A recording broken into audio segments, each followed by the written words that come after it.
आज बात करेंगे रिस्क और रिवॉर्ड के बारे में और कैसे आप आपकी सारी इन्वेस्टमेंट को रिस्क के अराउंड प्लान कर सकते हैं। मैं आदित्य अयंगार स्वागत करता हूं आपका मास्टर द मार्केट में, एंजल वन की सीरीज जो यहां हर संडे सारे कॉम्प्लेक्स सवालों का जवाब देती है सरल भाषा में, ताकि आप एक इन्फॉर्म्ड इन्वेस्टमेंट डिसीजन ले सकें। लेकिन शुरुआत करने से पहले हमारे चैनल को सब्सक्राइब करना ना भूलें और बेल आइकन दबा लें ताकि आप ऐसे वैल्यूएबल और एजुकेशनल वीडियोस हर हफ्ते विदाउट फेल देखते रह सके। देखिए, रिस्क है तो इश्क है, ये बात आपने हर जगह सुनी है, लेकिन गलत तरह की जो रिस्क होती है वो सिर्फ आपके इन्वेस्टमेंट को ही नहीं, आपके पूरे पोर्टफोलियो को डिस्ट्रॉय कर सकती है। तो इसीलिए कोई भी रिस्क लेने से पहले आपको सिर्फ दो सवाल पूछने हैं। सबसे पहला, क्या मैं उस रिस्क को अफोर्ड कर सकता हूं, और दूसरा, अगर अफोर्ड कर सकता हूं उसके बाद क्या वो रिस्क लेना सेंस करता है या नहीं, वर्थ इट है या नहीं। चलिए पहले पॉइंट नंबर 1 की बात करते हैं। क्या आप उस रिस्क को अफोर्ड कर सकते हो? अगर आप आके मुझसे बोलते हो कि आपको ना अगले साल गाड़ी खरीदनी है, जिसके लिए आप अपनी सैलरी का 20% सेव करके कहीं इन्वेस्ट करने तैयार हो। अब देखिए, ये गोल सिर्फ 1 साल दूर है और आप बोलते हो कि मैं ना ये सारे पैसे स्टॉक मार्केट में इन्वेस्ट करूंगा। क्या ये सेंस करता है? ऑब्वियसली नॉट, क्योंकि देखिए स्टॉक मार्केट बहुत ज्यादा वॉलेटाइल जगह होती है और 1 साल के पीरियड में इसको प्रेडिक्ट करना इनसेनली डिफिकल्ट होता है। देखिए, स्टॉक मार्केट का जो मैक्सिमम ड्रॉडाउन होता है वो 40% तक भी हो सकता है। ऐसा भी हो सकता है कि आपके जो सारे सेविंग्स है वो अगले साल हाफ हो जाए। मान लीजिए आप गाड़ी लेने जा रहे हो अगले हफ्ते और आपने आपका सेविंग गोल भी पूरा कर लिया है।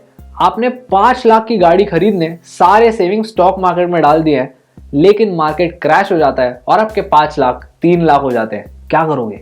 दूसरा सवाल जो आपको पूछना है वो है कि क्या ये रिस्क लेना जस्टिफाइड है? मतलब इस रिस्क को लेने के लिए आप जो रिटर्न कमा रहे हो, क्या वो रिटर्न सेंस करता है? देखिए, इसको एक सिंपल सिनारियो से समझते हैं। अज्यूम कीजिए कि एक मार्केट एग्जिस्ट करता है जो हर साल ना 15% से ग्रो करेगा, लेकिन जब भी वो क्रैश करता है वो मिनिमम 50% से क्रैश करेगा। दूसरे तरफ एफडी है जो आपको 7% का गारंटीड रिटर्न देगा। अब देखिए, मार्केट 15% से ग्रो होने वाला है, तो ये एक्स्ट्रा जो 8% है एफडी के ऊपर का रिटर्न, उसको कमाने के लिए आप एक ऐसा रिस्क ले रहे हो जिससे आपके पैसे आधे हो सकते हैं, 50% से गिर सकते हैं। तो इन दिस केस क्या ये रिस्क लेना सेंस करता है? बिल्कुल नहीं। अब ये एग्जांपल तो सिर्फ एक सिंगल टाइम पीरियड के लिए था। अगर मैं आपसे कहूं क्या आप ये रिस्क लॉन्ग टर्म में लोगे, ओवर 10 ईयर्स, तो शायद आप बोलोगे हाँ, क्योंकि 10 साल में मार्केट अगर क्रैश भी हो गया, रिकवर भी हो जाएगा।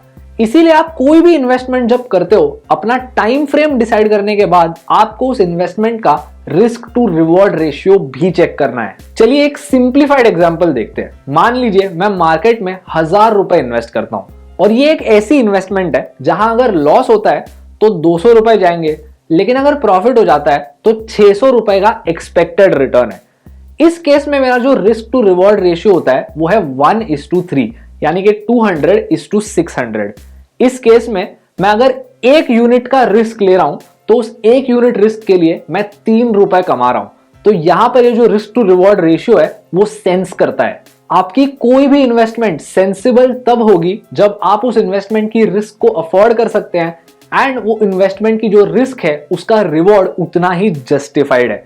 लेकिन आपको एक ऐसी इन्वेस्टमेंट बता देता हूं जहां पर कोई रिस्क नहीं है, सिर्फ रिवॉर्ड है। वो है हमारा नीचे का सब्सक्राइब बटन, उसको दबा लीजिए ताकि आप ऐसे वैल्यूएबल वीडियोस देखते रह सके। चलो अब एक रियल वर्ल्ड एग्जांपल देता हूं। हमारा जो सिगरेट सेक्टर है वो काफी स्लोली ग्रो करने वाला है एंड इस सेक्टर में आप देख के बोल सकते हो कि यार शायद से यहां पर इतना रिवॉर्ड नहीं है कंपेयर्ड टू अदर सेक्टर्स। लेकिन जो सिगरेट और टोबैको इंडस्ट्री है that is exposed to very high regulatory risk.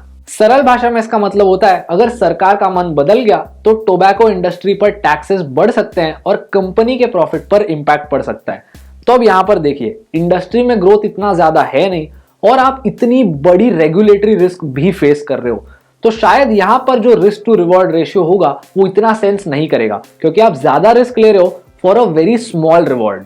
On the other hand consider कीजिए एक स्टार्टअप है जो काफी सक्सेसफुल है और आपसे इन्वेस्टमेंट ले रहा है। यहां पर अगर आपने पैसे कमाए तो आप एटलीस्ट 5 से 10 गुना पैसे कमाओगे, लेकिन अगर स्टार्टअप सक्सेसफुल नहीं होता तो आपके पैसे जीरो भी हो सकते हैं। ये एक ऐसी केस है जहां पर high risk high reward scenario देखने को मिलता है। तो अब ऐसी कोई भी रिस्क सेंस करती है या नहीं, ये मल्टीपल चीजों पर डिपेंड करता है कि उस इन्वेस्टमेंट के कैरेक्टरिस्टिक्स कैसे हैं, वो इन्वेस्टमेंट कितनी लिक्विड है, एंड मोस्ट इंपॉर्टेंटली आप उस इन्वेस्टमेंट को कितना टाइम दे सकते हो। तो ये सारी चीजें कंसिडर करने के बाद आप डिसाइड कर सकते हैं कि एक इन्वेस्टमेंट के लिए जो रिस्क आप ले रहे हो वो आपके सिचुएशंस के हिसाब से सेंस करती है या नहीं। लेकिन प्लीज एक बात नोट कर लीजिए कि अगर आपको रिटर्न कमाना है तो थोड़ा रिस्क लेना जरूरी है। देखिए, विदाउट एनी रिस्क अगर आप रिटर्न कमाने की कोशिश करोगे तो वो रिटर्न्स भी सारे रिस्क फ्री ऑप्शंस जैसे गवर्नमेंट बॉन्ड्स और एफडी की तरह छोटे ही होंगे। अगर आपको रिटर्न कमाना है तो थोड़ा रिस्क लेना जरूरी होता है, लेकिन जो रिस्क आप लेंगे वो सही रिसर्च करके आपके गोल्स और आपकी सिचुएशन के हिसाब से ही लेना। एनीवे, आप हमें कमेंट्स में बताइए कि आप अपनी रिस्क को कैसे मैनेज करते हो, और पिंड कमेंट से ये भी सिलेक्ट करके बताएं कि आप अगले हफ्ते कौन से टॉपिक्स पर वीडियो देखना पसंद करेंगे। चैनल को बिना भूले सब्सक्राइब करना और बेल आइकन दबा लेना ताकि आप ऐसे वैल्यूएबल और एजुकेशनल वीडियोस देखते रह सके। मैं आपको मिलूंगा अगले वीडियो में, तब तक के लिए keep learning and keep investing.